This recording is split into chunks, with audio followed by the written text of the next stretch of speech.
لاہور میں ممکنہ سیلابی صورتحال سے نمٹنے کے لیے پنجاب ایمرجنسی سروس لاہور کے زیر اہتمام فرضی مشقوں کا انعقاد کیا گیا۔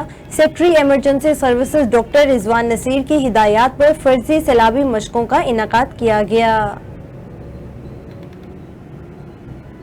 مشقوں کا انعقاد کھیرا پل کے مقام پر BRB نہر میں کیا گیا۔ ریسکیو 1112 کے مطابق ADC جنرل محمد شجاعت وسترا نے ضلعی ایمرجنسی آفیسر شاہد وحید کے ہمراہ مشقوں کا معائنہ کیا۔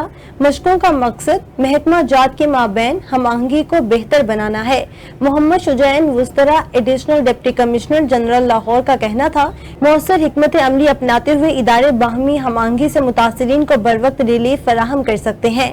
مشقوں میں 8 ریسکیو بوٹس اور 60 سے زائد ریسکیورز نے حصہ لیا۔ متاثرین کو محفوظ مقام پر پہنچانے، ڈوبتے ہوئے فرد کو ریسکیو کرنے، غوطہ خوری اور موقع پر ابتدائی طبی امداد کی فراہمی کے حوالے سے پیشہ ورانہ صلاحیتوں کا عملی مظاہرہ کیا۔